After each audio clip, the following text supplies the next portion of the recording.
ನಮಸ್ಕಾರ ಸ್ನೇಹಿತರೆ, ಭಾಳ ಹೊಂಗಿರೋಣ ಯೂಟ್ಯೂಬ್ ಚಾನಲ್ಗೆ ಪ್ರೀತಿಪೂರ್ವಕ ಸ್ವಾಗತ. ನೀವಿನ್ನೂ ನಮ್ಮ ಚಾನಲ್ನ ಸಬ್ಸ್ಕ್ರೈಬರ್ ಆಗದಿದ್ದಲ್ಲಿ ಪ್ಲೀಸ್ ಸಬ್ಸ್ಕ್ರೈಬರ್ ಆಗಿ ಮತ್ತು ಈ ವಿಡಿಯೋವನ್ನು ಲೈಕ್ ಮಾಡಿ, ಶೇರ್ ಮಾಡಿ, ಕಮೆಂಟ್ ಮಾಡಿ. ಸಮಸ್ತ ಹಿಂದೂ ಬಾಂಧವರಿಗೂ ನವರಾತ್ರಿ ಹಬ್ಬದ ಶುಭಾಶಯಗಳನ್ನು ಕೋರುತ್ತಾ, ದುರ್ಗಾ ಮಾತೆಯ 9 ಅವತಾರಗಳನ್ನು 9 ದಿನ ಆಚರಿಸಿ ಪೂಜಿಸಿ ಸಂಭ್ರಮಿಸುವ ನವರಾತ್ರಿ ಹಬ್ಬದ ಮೊದಲ ದಿನ ಪೂಜಿಸುವ ಶಕ್ತಿದೇವಿಯ ಮೊದಲ ಅವತಾರವೇ ಶೈಲಪುತ್ರಿ.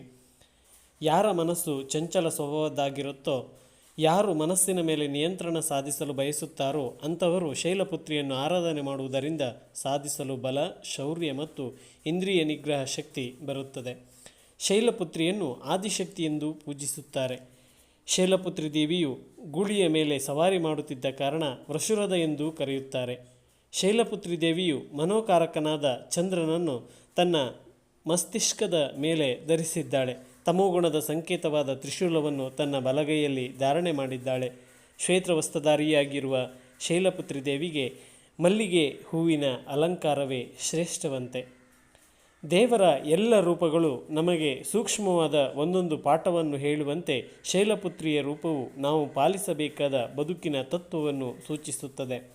ಶಾಂತಿಯುತವಾಗಿ ಬದುಕುವುದರ ಜೊತೆಗೆ ಪ್ರಕೃತಿಯನ್ನು ಪ್ರೀತಿಸಿ ಮೂಕ ಪ್ರಾಣಿ ಪಕ್ಷಿಗಳನ್ನು ಹಿಂಸಿಸದೆ ಪ್ರೀತಿಸುವುದರ ಜೊತೆಗೆ ಮನಸ್ಸನ್ನು ದುಷ್ಟತನದೆಡೆಗೊಯ್ಯದೆ ಸನ್ಮಾರ್ಗದೆಡೆಗೆ ನಡೆಸುವುದರ ಮೂಲಕ ಬದುಕನ್ನು ಸಾರ್ಥಕಪಡಿಸಿಕೊಳ್ಳಬೇಕೆಂಬ ಸಂದೇಶವನ್ನು ನೀಡುವ ಜೊತೆಗೆ ದೇವಿ ರೂಪವು ಹೆಣ್ಣಿನ ಶಕ್ತಿಯನ್ನು ಪ್ರತಿಬಿಂಬಿಸುತ್ತದೆ.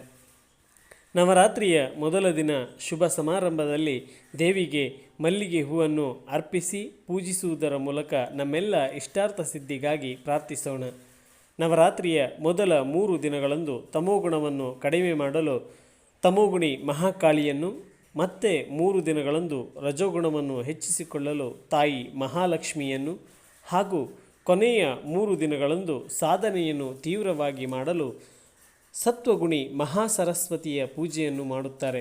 ಪರ್ವತರಾಜ ಹಿಮವಂತನ ಪುತ್ರಿಯಾದ ದೇವಿ ಶೈಲಪುತ್ರಿಯು ನಮ್ಮೊಳಗಿರುವ ಎಲ್ಲ ಕಲ್ಮಶಗಳನ್ನು ತೊಳೆದು ಪರಿಶುದ್ಧಗೊಳಿಸಿ ಸನ್ಮಾರ್ಗದೆಡೆಗೆ ಕೈ ಹಿಡಿದು ನಡೆಸಿ ಹರಸಲಿ, ಆಯುರಾರೋಗ್ಯ ಐಶ್ವರ್ಯವನ್ನು ಸಕಲ ಸಂಪತ್ತನ್ನು ಇಷ್ಟಾರ್ಥವನ್ನು ಸಿದ್ಧಿಸಿ ಅನುಗ್ರಹಿಸಲಿ ಎಂದು ನವರಾತ್ರಿಯ ಮೊದಲ ದಿನ ತಾಯಿಗೆ ಶಿರಬಾಗಿ ನಮಿಸೋಣ.